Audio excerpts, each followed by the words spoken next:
ಖರೀದಿದಾರರು ಮಿಸ್ ಮಾಡದೆ ಈ ಸ್ಟೋರಿನ ನೋಡಲೇಬೇಕು. ರಾಜ್ಯ ಸರ್ಕಾರ ಈ ಹಿಂದೆ ಬಸ್, ಮೆಟ್ರೋ ಬಳಿಕ ಇದೀಗ ಮಿಲ್ಕ್ ಶಾಕ್ ನೀಡೋದಕ್ಕೆ ರೆಡಿಯಾಗಿದೆ. ಮುಂದಿನ ತಿಂಗಳಿಂದ ನಂದಿನಿ ಹಾಲಿನ ದರ 3 ರೂಪಾಯಿಗೆ ಏರಿಕೆಯಾಗಲಿದೆ. ಬಸ್ ಆಯ್ತು, ಮೆಟ್ರೋ ಆಯ್ತು, ಬಳಿಕ ರಾಜ್ಯದ ಜನರಿಗೆ ಮಿಲ್ಕ್ ಶಾಕ್ ನೀಡೋದಕ್ಕೆ ಹೊರಟಿದೆ ರಾಜ್ಯ ಸರ್ಕಾರ.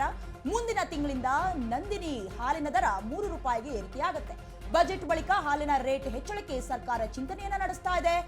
ಲೀಟರ್ ಹಾಲಿಗೆ 5 ರೂಪಾಯಿ ಹೆಚ್ಚು ಮಾಡುವಂತೆ ಕೆಎಂಎಫ್ ನಿರ್ಧಾರವನ್ನು ಮಾಡಿಕೊಂಡಿದೆ.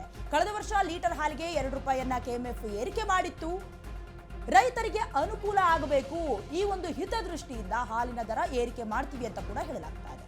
ಈ ಹಿಂದೆ ರಾಜ್ಯ ಸರ್ಕಾರವು ಕೂಡ ಬೆಲೆಗಳ ದರವನ್ನ ಸಿಲಿಕಾನ್ ಸಿಟಿ ಮಂದಿ ಸೇರಿದಂತೆ ರಾಜ್ಯದ ಎಲ್ರಿಗೂ ಕೂಡ ಶಾಕ್ ನೀಡಿತ್ತು. ಇದೀಗ ಕೆಎಂಎಫ್ನ ಸರದಿ.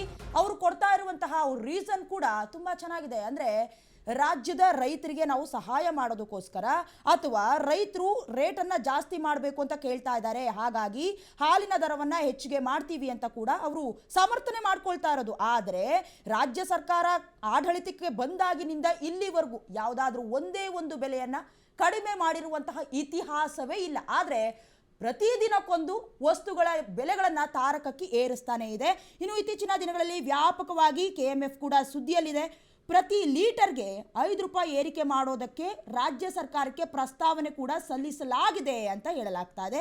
ಇನ್ನು 6 ತಿಂಗಳ ಹಿಂದಷ್ಟೇ ಕರ್ನಾಟಕದಲ್ಲಿ ನಂದಿನಿ ಹಾಲಿನ ಪ್ರಮಾಣ ಜೊತೆಗೆ ದರ ಏರಿಕೆ ಕೂಡ ಏರಿಕೆ ಆಗಿತ್ತು. ಇದೀಗ ಮತ್ತೆ ಬೆಲೆಯನ್ನು ಏರಿಕೆ ಮಾಡಬೇಕು ಅಂತ ಕೆಎಂಎಫ್ ಮುಂದಾಗಿರೋದು. ಇನ್ನು ನಂದಿನ ಹಾಲಿನ ದರವನ್ನು ಪ್ರತಿ ಲೀಟರ್ಗೆ 5 ರೂಪಾಯಿ ಏರಿಸುವ ಬಗ್ಗೆ ಕರ್ನಾಟಕ ಹಾಲು ಮಹಾಮಂಡಳ ಅಧ್ಯಕ್ಷರು ಕೂಡ ಹೇಳಿದ್ರು.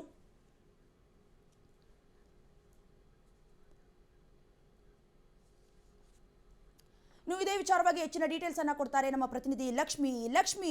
ರಾಜ್ಯದ ಜನರಿಗೆ ರಾಜ್ಯ ಸರ್ಕಾರ ದರಗಳ ಬರೆಯನ್ನ ಎಳಿತಾ ಇದೆ. ಈಗ ಹಾಲಿನ ಸರದಿ ಏನು, ಯಾವ ರೇಟ್ ಹೆಚ್ಚಿಗೆ ಮಾಡ್ಬೋದು, ಏನಾದರೂ ಹಾಲಿನ ಮಿಲಿ ಲೀಟರ್ ಇದೆಯಲ್ಲ ಅದನ್ನ ಜಾಸ್ತಿ ಮಾಡಿ ರೇಟ್ ಜಾಸ್ತಿ ಮಾಡ್ತಾರೆ, ಏನಿದೆ ಇದ್ರ ಬಗ್ಗೆ ಹೆಚ್ಚಿನ ಡೀಟೇಲ್ಸ್?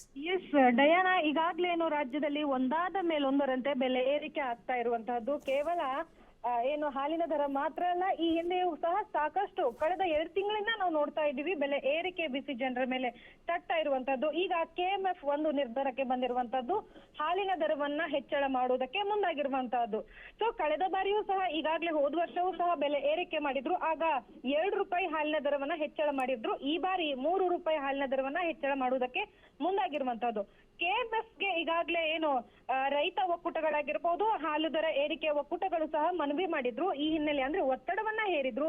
ಈ ಹಿನ್ನೆಲೆಯಲ್ಲಿ ಕೆಎಂಎಫ್ ಸರ್ಕಾರಕ್ಕೆ ಒಂದು ಮನವಿಯನ್ನ ಸಲ್ಲಿಸಿತ್ತು, ಹಾಲಿನ ದರವನ್ನ ಏರಿಕೆ ಮಾಡಬೇಕು, ಇನ್ನು ರೈತರ ಹಿತದೃಷ್ಟಿಯಿಂದಾಗಿ ನೀವು ಹಾಲಿನ ದರವನ್ನ ಏರಿಕೆ ಮಾಡಬೇಕು ಅಂತ ಸರ್ಕಾರದ ಮುಂದೆ ಮನವಿ ಇಟ್ಟಾಗ ಸರ್ಕಾರ ಸಹ ಈಗಾಗಲೇ ಈ ಕುರಿತಂತೆ ಸಾಕಷ್ಟು ವಿಚಾರಗಳನ್ನ ನಡೆಸಿ ಸಭೆಯನ್ನು ಸಹ ಮಾಡಿದೆ. ಸೊ ಮಾರ್ಚ್ 7ರಂದು ಬಜೆಟ್ ಇದೆ, ರಾಜ್ಯ ಬಜೆಟ್ ಬಳಿಕ ಈ ನಿರ್ಧಾರವನ್ನ ತೆಗೆದುಕೊಳ್ಳುವಂತದ್ದು. ಅದಾದ ಬಳಿಕ ಕೆಎಂಎಫ್ ಹಾಲಿನ ದರವನ್ನ ಏರಿಕೆ ಮಾಡುವುದಕ್ಕೆ ಮುಂದಾಗುವಂತದ್ದು. ಈಗಾಗಲೇ ಕೆಎಂಎಫ್ ಸರ್ಕಾರದ ಮುಂದೆ 5 ರೂಪಾಯಿ ಬೆಲೆಯನ್ನ ಏರಿಕೆ ಮಾಡುವಂತೆ ಮನವಿ ಮಾಡಿದೆ. ಆದ್ರೆ ಸರ್ಕಾರ 3 ರೂಪಾಯಿ ಮಾಡುವಂತಹ ಸಾಧ್ಯತೆ ಇದೆ. ಯಾಕಂತಂದ್ರೆ 5 ರೂಪಾಯಿ ಅಂತಂದ್ರೆ ಸಾಮಾನ್ಯ ಜನರಿಗೆ ಮತ್ತು ಸಾರ್ವಜನಿಕರಿಗೂ ಸಹ ಹೊರೆ ಆಗುತ್ತೆ. ಕಳೆದ ಬಾರಿ ಸಹ 2 ರೂಪಾಯಿ ಹೆಚ್ಚಳ ಮಾಡಿರೋದ್ರಿಂದ ಈಗ ಸಡನ್ ಆಗಿ 5 ರೂಪಾಯಿ ಅಂದ್ರೆ ಈ ಹೊಡೆತ ಬೀಳುತ್ತೆ ಅನ್ನುವ ಹಿನ್ನೆಲೆಯಲ್ಲಿ 3 ರೂಪಾಯಿ ಹೆಚ್ಚಳ ಮಾಡುವಂತ ಸಾಧ್ಯತೆ ಇದೆ. ಸೊ ಈ ನಿಟ್ಟಿನಲ್ಲಿ ಸಾರ್ವಜನಿಕರು ಒಂದ್ ರೀತಿಯಲ್ಲಿ ಸರ್ಕಾರದ ವಿರುದ್ಧವಾಗಿ ನಿಲ್ಲೋದಕ್ಕೆ ಸಾಧ್ಯತೆ ಇದೆ. ಯಾಕಂತಂದ್ರೆ ಮೊನ್ನೆ ಅಷ್ಟೇ ಮೆಟ್ರೋ ಬೆಲೆ ಏರಿಕೆ ಆಯ್ತು. ಈಗ ಇನ್ನೂ ಸಹ ಅದರ ಕ್ಲಿಯರ್ ಯಾವುದೋ ರೀತಿಯಾದಂತ ಪಿಕ್ಚರ್ ಸಿಗ್ತಾ ಇಲ್ಲ. ಈಗ ಹಾಲಿನ ದರವನ್ನ ಏರಿಕೆ ಮಾಡುವುದಕ್ಕೆ ಮುಂದಾಗಿರುವಂತದ್ದು ನಿಜಕ್ಕೂ ಜನಸಾಮಾನ್ಯರ ಮೇಲೆ ಇದು ಹೊಡೆತ ಬೀಳುತ್ತೆ ಅಂತಲೇ ಹೇಳ್ಬೋದು Diana. Okay, thank you Lakshmi ಡೀಟೇಲ್ಸ್ಗಾಗಿ.